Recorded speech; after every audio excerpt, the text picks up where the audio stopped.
ওদের কেউ দৃষ্টিহীন, কেউ বা আবার শারীরিক প্রতিবন্ধী। তা বলে কি ওদের জীবনে আনন্দের রং থাকবে না? সেটা কি হয়?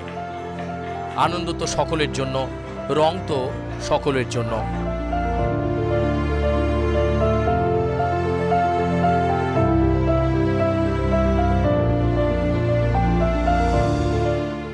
তাই তো কলকাতার স্বেচ্ছাসেবী সংগঠন সংবেদনের উদ্যোগে শোভাবাজার রাজবাড়িতে ফুল দোলে এ এক অন্য বসন্ত।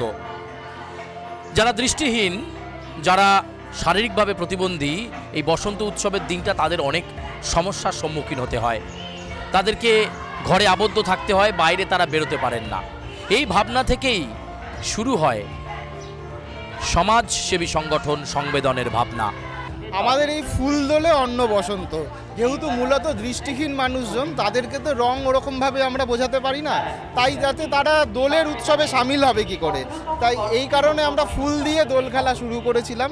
আর তার পাশাপাশি ভিন্নভাবে সক্ষম মানুষজন, তাদের অনেক অসুবিধা, প্রতিবন্ধকতার কারণে হয়তো তারা উৎসবে সামিল হতে পারে না, বা অনেকেই তাদেরকে ব্রাত্য করে রাখে, তাদেরকে নিয়ে বেরোয় না, বা সুবিধার কারণে। আমরা চাই সমস্ত অনুষ্ঠান, উৎসব, জীবনের প্রতিটা দিন তারা তাদের ব্যারিয়ারকে জয় করে, অক্ষমতাকে জয় করে সমাজের চোখ খুলে দিক যে তারা সক্ষম, শুধুমাত্র ভিন্নভাবে সক্ষম। সুযোগ পেলে তারা আমাদের থেকে অনেক ভালো কিছু করতে পারে। এই যে চ্যালেঞ্জ, এই যে মঞ্চ, এই যে কাজ, এই কাজটা সংবেদন সারা বছর করে থাকে, তারই একটা অনুষ্ঠানের একটা দিন মাত্র আজকে, যে ভিন্নভাবে সক্ষম মানুষদের নিয়ে ফুল দোলে অন্য বসন্ত।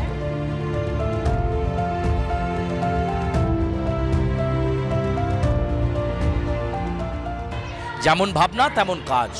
দেখতে দেখতে 17টা বছর অতিক্রান্ত হয়ে গিয়েছে। শোভাবাজার রাজবাড়িতে প্রত্যেকবারের মতো এবারও ফুল দোলে বসন্ত, নাচে গানে বসন্ত উৎসব উদযাপন।